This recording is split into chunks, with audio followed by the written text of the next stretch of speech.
Kalau disambut oleh Rasulullah, berani nggak mungkar nakir tanya? Mungkar nakir langsung bilang, siap Pak Wali. Bukan wali kota, waliullah. Gak berani mungkar nakir sentuh. Kenapa? Karena dia kekasih Rasulullah Sallallahu Alaihi Wasallam. Maka yang ditanya di kubur cuma dua, mukmin munafik.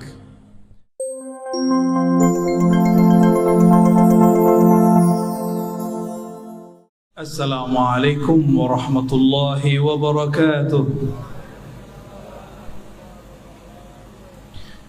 Alhamdulillahilladzi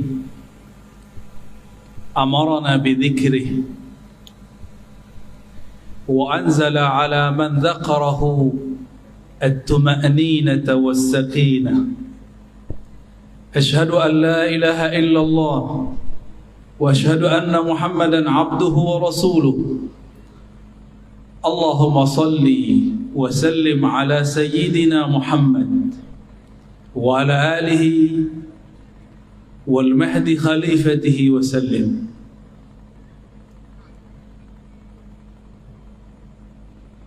Maulana Syekh Kiai Haji Muhammad Wildan mata'allahu fi hayati, Tuan Guru Mukri Yusuf, Tuan Guru Hasanuddin, dan pemimpin kita yang kita cintai, Paman Sahbirin, ya, hafizahullah. Semoga Allah jaga beliau, diberikan sifat amanah, sifat adil, sifat rahmah. Amin ya rabbal alamin. Tadi luar biasa sekali. Ini jarang-jarang ada ijazah sanad talqin yang biasanya hanya diberikan kepada murid-murid secara tertutup. Tapi dengan kemurahan hati kiai kita, guru kita, Kiai Haji Muhammad Wildan, beliau memberikannya secara cuma-cuma, secara ringan, tidak pakai syarat ini dan itu. Barangkali karena orang-orang di Banjar ini hatinya memang sudah terpaut kepada Allah Subhanahu wa ta'ala.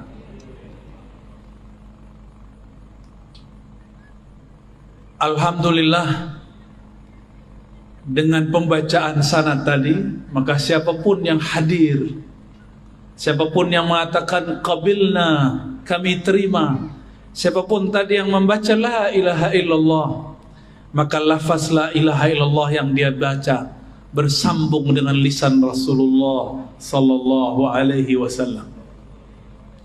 Jadi bagi orang-orang yang dia menjaga silsilah keilmuan kepada Rasulullah, lafaz la ilaha illallah pun ada silsilahnya, ada sanadnya.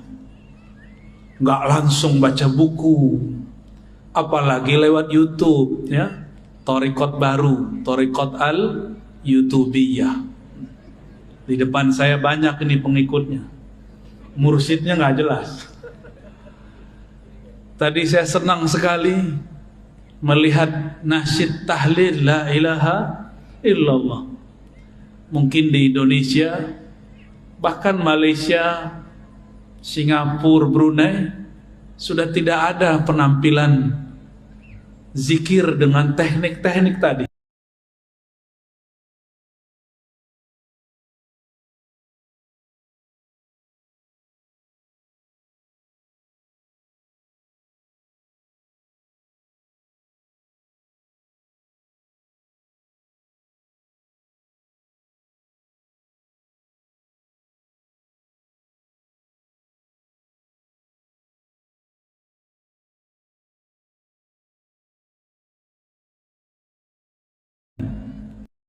Kita boleh sebut ini seni berzikir. Tersisa cuma tarinya, tari saman atau tari rifaiyah. Di Palembang masih ada manaqib Syekh Muhammad bin Abdul Karim As-Samman. Manaqib Enggak main gerak-gerak aja itu. Itu ada rahasianya kenapa kepala ke kanan, kepala ke kiri. Bahkan kalau dulu, saya tidak tahu masih ada di sini atau tidak, itu bisa sembari berdiri. Masih ada ya? Kalau kami dulu kasih nama ratib berdiri. Ya. Tapi oleh orang yang tidak mengerti, mereka katakan ini Syiah. Betapa jahilnya. Ini ada di kalangan ulama Ahlus Sunnah, bukan dari Syiah. Syiah tiada urusan dengan thariqat zikir. Syiah itu urusannya urusan politik sahabat, urusan politik Ahlul Bait. Mereka tidak urus zikir-zikir begini. Tapi benar adanya sanad kita daripada Sayyidina Ali karramallahu wajhah. Dulu di masa saya masih belia, masih kecil, umur 12 tahun, saya hadir di majelis zikir Tarekat Samaniyah. Guru saya Abuya Al-Hasan Al-Basri. Namanya mirip seperti di sanad, tapi beliau Al-Minangkabawi, sedangkan yang di sanad lain lagi. Abuya Hasan Al-Basri, apa karamahnya? Saya belum ditalkin zikir, tapi sudah fana duluan. Ketika beliau memimpin zikir ba'da salat isya, afdalu dzikri la ilaha illallah. Ketika beliau baca la ilaha illallah pertama, badan saya langsung bergetar. Qalbu ini seperti berguncang. Itulah zalzalah sebelum zalzalah. Gempa di dalam qalbu.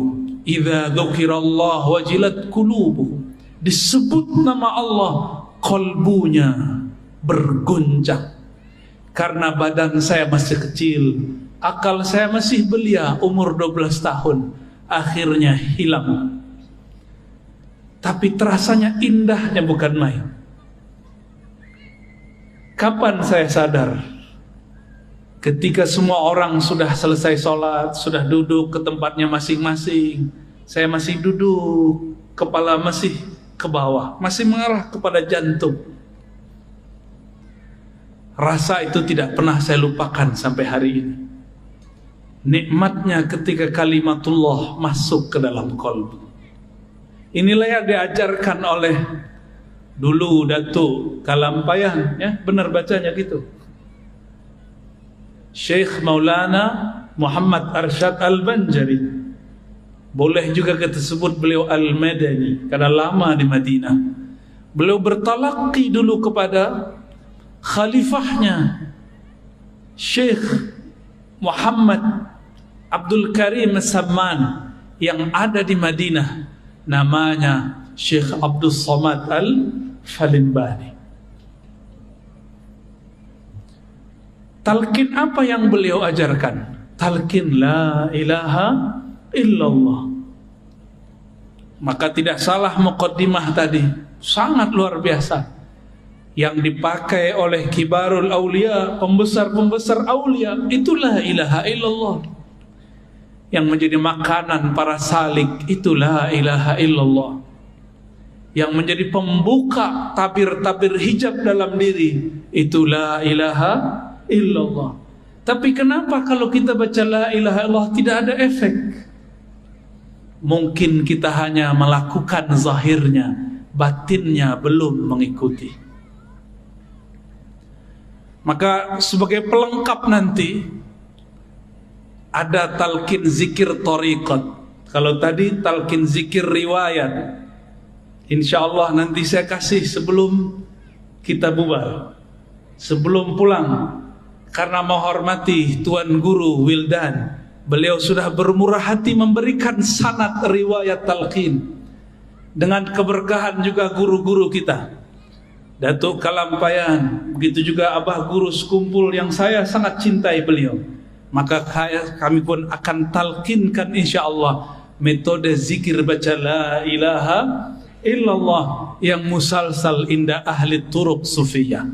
yang dulu dipraktekkan oleh para ahli-ahli thariqah. Sehingga tahu kita kenapa kepala bergerak ke kiri, ke kanan, ke bawah. Itu ada rahasianya. Insya Allah tolong diingatkan nanti ya. Sebelum sampai ke sana, maka kita ambil dalam surat Muhammad ayat 19 Allah berfirman, fa'lam annahu la ilaha illallah. Kita potong saja sampai di situ ya. Fa'lam, maka ketahuilah. Oleh beberapa ulama diartikan maka ilmuilah, bahwasannya lisya'annya la ilaha illallah, tiada ilah. Apa makna ilah? Ilah itu berarti sesuatu yang dituju, yang dimaksud. Dalam bahasa Melayu lama, maksud itu artinya tujuan. Maka mereka mengatakan tidak ada yang dituju kecuali Allah. Belakangan kata tuju berubah makna, ada yang mengartikan suka dan cinta. Karena memang kata ilah berarti cinta. Yang benar-benar dicintai hanyalah Allah Subhanahu wa ta'ala. Itu secara teorinya. Tapi tenang, nanti kalau talqinnya lebih mudah, teorinya hilang. Ya. Nanti juga sama metodenya. Cuma kalau tadi pejam mata, sekarang ditambah pejam mata, tangannya dinaikkan ke atas. Mengamalkan hadis Imam Al-Hakim, irfa'u aidiyakum, angkat tangan kalian. Nanti tangan ini kita bantu menghantarkan kalimah ke dalam jantung kita insyaallah. Imam Al-Bukhari menerjemahkan ayat ini, apa kata beliau?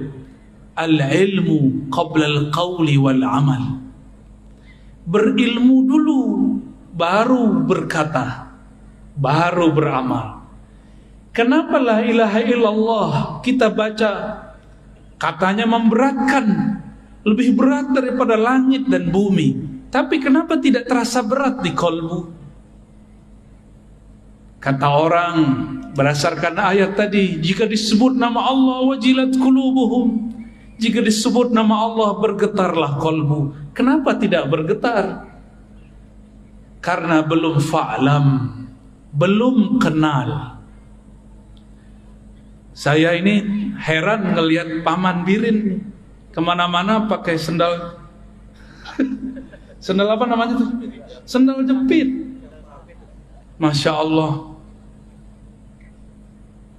Kalau ziarah orang nggak ngelihat saya, ngelihat beliau. Kalau orang tidak kenal beliau, dikira siapa nih? Wah, kayaknya tamu nih, tamu biasa. Tapi kalau kenal, hormat. Semua orang hormat. Apabila kita tidak kenal seseorang, cuma kenal namanya, maka tidaklah bergetar jika disebut namanya. Tapi kalau sudah kenal yang disebut namanya, namanya diulang-ulang dalam kolbu, itu akan mengguncangkan isi kolbu. Inilah yang dikatakan Nabi SAW, innallaha harrama 'alan nar, sesungguhnya Allah mengharamkan terhadap neraka, antamussa, untuk menyentuh man qala la ilaha illallah min qalbihi aw nafsi, yang membaca la ilaha illallah dimulai dari kolbunya atau dari jiwanya. Maka zikir itu tekniknya mesti dari dalam kolbu atau dari dalam jiwa. Maka berdasarkan itu, zikir yang wusul, zikir yang membuat getaran itu cuma dua. Zikir nafsiyah, zikir jiwa, zikir minda, kata orang-orang jiran. Yang kedua, zikir qalbiyah, zikir qalbu. Mungkin ada yang bertanya, lalu zikir ruh apa? Ruh tidak ada zikir. Ruh itu bukan lagi berzikir. Zikir artinya menyebut. Kenapa kita menyebut? Karena yang disebut belum terasa hadir. Kalau ruh makomnya makom ihsan, maka ia tidak lagi menyebut-nyebut karena yang disebut sudah hadir. Kalau saya ni belum ketemu Tuan Guru Wildan, saya sebut, oh Guru Wildan, Guru Wildan, Guru Wildan. Tapi kalau sudah ketemu, berani nggak sebut begitu? Berani nggak? Wildan, Wildan, oh, kurang ajar itu, ya. Berani? Kita karena belum merasakan hadirnya Allah, maka kita sebut Allah, Allah, Allahu, Allah, Allah, Allah hak. Kita zikir begitu karena belum terasa hadir. Kita hadirkan dengan menghujam, itu belajar menyebutnya.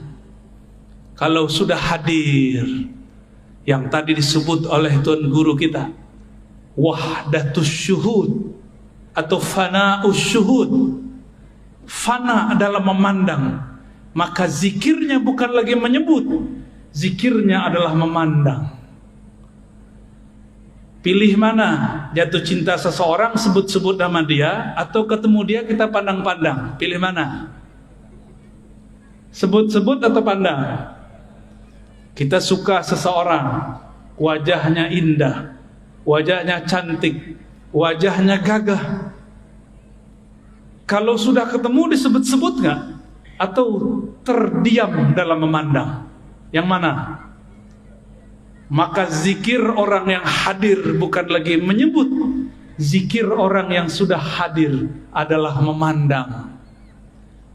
Lalu mendengar, dua aja, memandang, mendengar, memandang, mendengar. Tapi ternyata di atas itu ada makom lagi. Itulah makomnya Nabi. Apa makomnya Nabi? Fakana qaba qausaini aw adna. Jarak antara Nabi dan Allah ibarat dua busur atau lebih dekat dari itu. Kalau sudah dekat bisa ngobrol nah. Maka inilah makom hiwar ma'allah, berkalam-kalam dengan Allah. Sayyidina Musa itulah makomnya. Nabi Muhammad au adna, lebih dekat daripada itu. Itulah makom Sayyidina Muhammad sallallahu alaihi wasallam. Satu kali Nabi Musa alaihi salam dalam hadis yang sahih berkalam-kalam kepada Allah. Apa kata Sayyidina Musa? Ya Rabb, khussani bidzikrin. Tolong istimewakan aku, khususkan aku dengan satu zikir. Barangkali riwayat ini sudah sering kita dengar. Lalu Allah mengatakan, Ya Musa, qul la ilaha illallah. Wahai Musa, cukuplah engkau membaca la ilaha illallah. Apa kata Sayyidina Musa? Ya Rabb, ini zikir dibaca oleh orang awam ataupun khawas. Tolong khususkan aku dengan satu zikir saja. Apa kata Allah? Ya Musa, seandainya kalimah la ilaha illallah itu ditimbang dengan langit dan bumi, maka satu kalimah itu yang ikhlas lebih berat daripada langit dan bumi. Maka nanti di akhirat akan ada sekelompok orang tidak punya amal apapun, maka dia mau digiring oleh malaikat azab. Tiba-tiba Allah berkalam. Dalam riwayat Imam Tirmizi disebutkan bahwa Allah kemudian mengatakan, wahai malaikatku, bedahlah dadanya, perhatikan denyut jantungnya.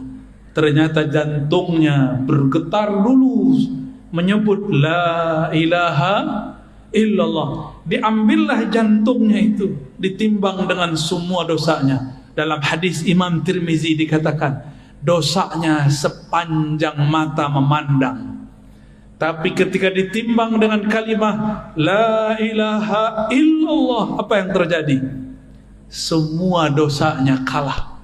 Yang menang kalimatut thayyibah la ilaha illallah. Jadi ini kalimah bukan main-main. Maka jangan main-main dengan kalimah la ilaha illallah. Ini lebih berat daripada langit dan bumi, lebih berat daripada gunung, lebih berat daripada air yang ada di lautan. Gak ada apa-apanya. Maka Sayyidina Musa kemudian berzikir la ilaha illallah. Dalam riwayat lain, disitulah terjadi dialog panjang antara Nabi Musa dan Jibril. Beliau melihat di suatu ujung bumi, banyak sekali umat.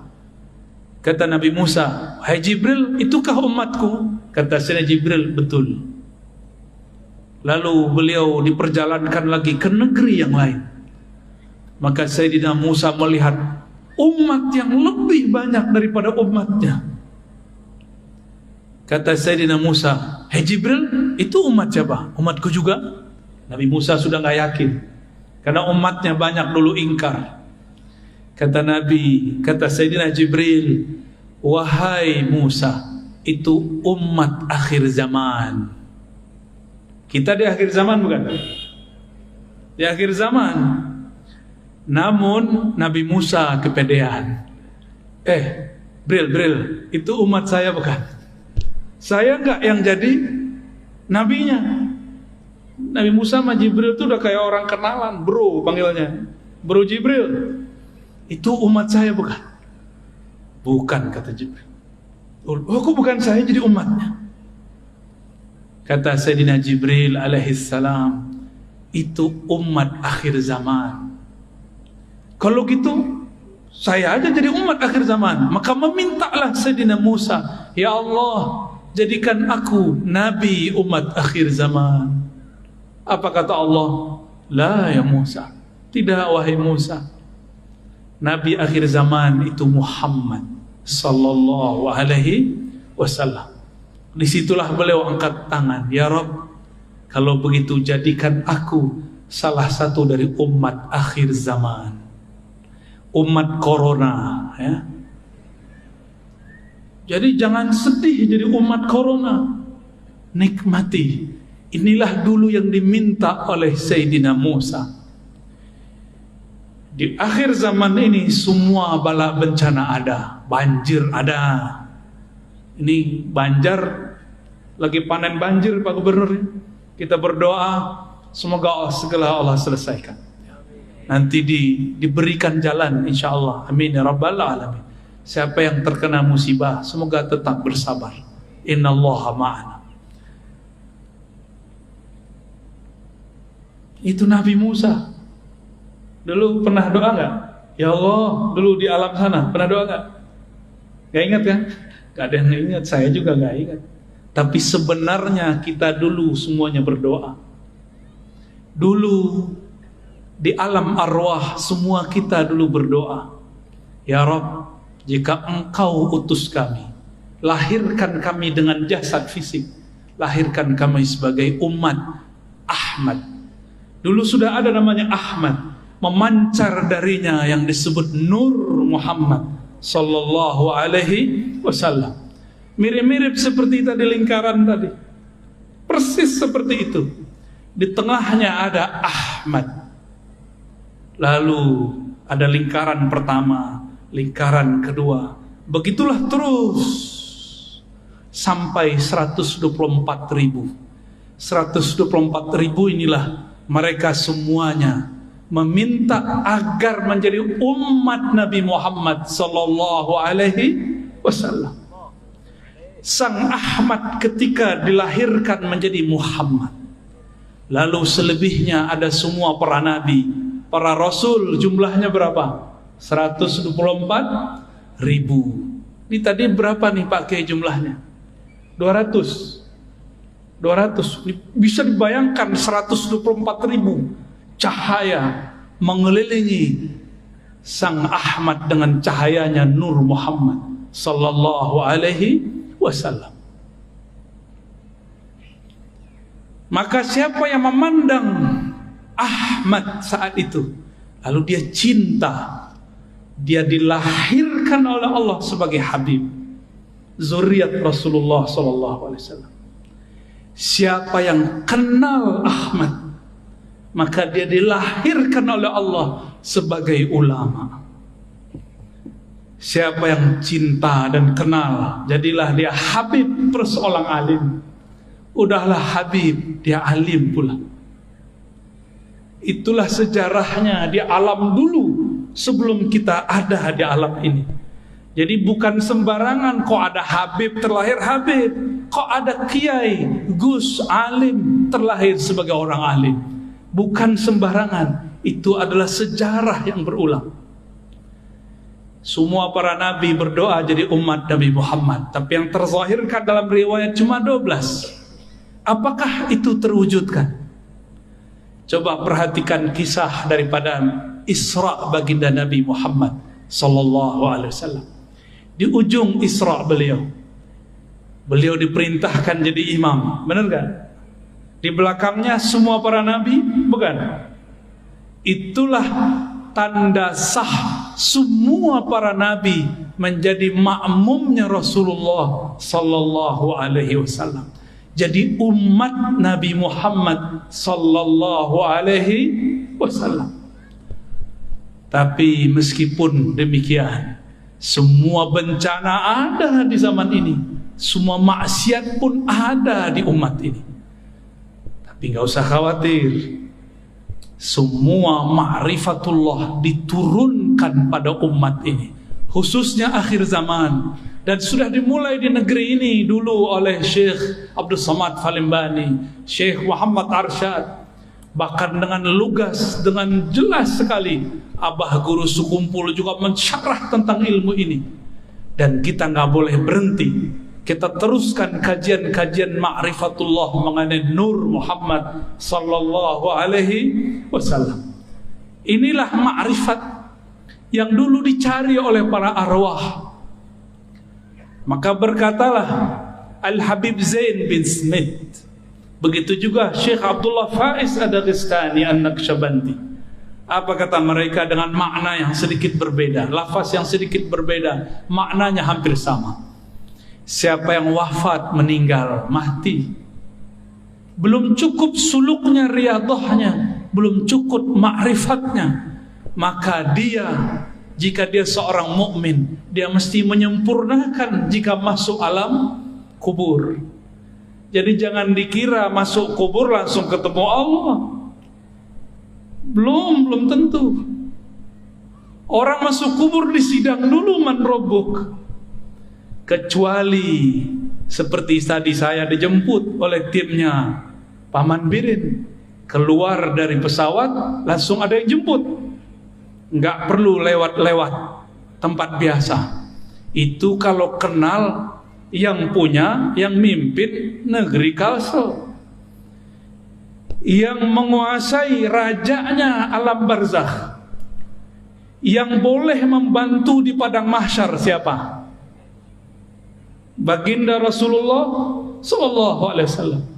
Maka siapa yang kenal beliau, sering menyapa beliau, sering berselawat kepada beliau, nanti beliau kirim orang-orangnya untuk menjaga kita. Bahkan jika kita ini orang spesial, Rasulullah sendiri yang menyambutnya.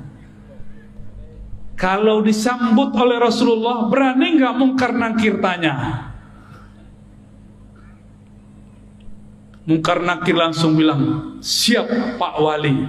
Bukan wali kota, waliullah. Gak berani mungkar nakir sentuh. Kenapa? Karena dia kekasih Rasulullah sallallahu alaihi wasallam. Maka yang ditanya di kubur cuma dua, mukmin, munafik. Adapun wali nggak ditanya. Wali ini ada dua, wali Allah, wali setan. Itu nggak ditanya. Pilih mana? Hadirin pilih mana? Wali Allah apa wali setan? Wali Allah lah. Wali itu artinya bukan orang sakti. Wali itu artinya yang cinta kepada Allah. Mungkin gak cinta tanpa kenal. Mana ada orang jatuh cinta tapi gak kenal? Mungkin gak? Gak ada kita cinta seseorang gak kenal. Kita kalau senang seseorang, kita cari namanya di Facebook, kita search namanya di IG, Instagram, kita cari-cari kalau ada di Google. Itu namanya ma'rifatul asma. Maka jatuh cinta pertama mencari nama, nama yang dikasihi. Semakin kenal nama, semakin kenal yang punya nama. Maka orang-orang yang kenal Rasulullah pasti dia menyimpan nama-nama Rasulullah sallallahu alaihi wasallam. Oleh karena itu ulama kita dulu buat kaligrafi indah mengenai nama-nama. Ditulis dengan sangat bagus dalam kitab-kitab salawat. Dipelajari, disyarah oleh ahli-ahlinya. Karena kenal Rasulullah dimulai dengan kenal nama. Begitu juga kepada Allah. Siapa yang kenal kepada Allah, maka kenalnya, mengertinya dengan nama-nama lebih banyak daripada yang tidak mengerti. Minimal kalau mau menjadi wali Allah level pertama, kuasai dulu ilmu ma'rifatul asma'il husna, ilmu mengenal asma'ul husna. Maka harus ada majlis syarah al asma'ul husna. Saya lihat ada beberapa ulama di sini yang mensyarah itu. Semoga tambah banyak. Tambah banyak. Mungkin sebagian ahli hikmah menggunakan kata-kata asma untuk jadi wirid dengan angka-angka tertentu. Itu kalau mau jadi ahli hikmah. Tapi kalau para pecinta dia tidak perlu angka-angka. Disebut saja nama Allah. Sebut saja Rahman, Rahim. Namun kalau ingin belajar ilmu angka, ada ilmunya, disebut ilmu hurufi wal a'dad, ya. Ilmu huruf, ilmu hurufi wal a'dad, dan itu ada.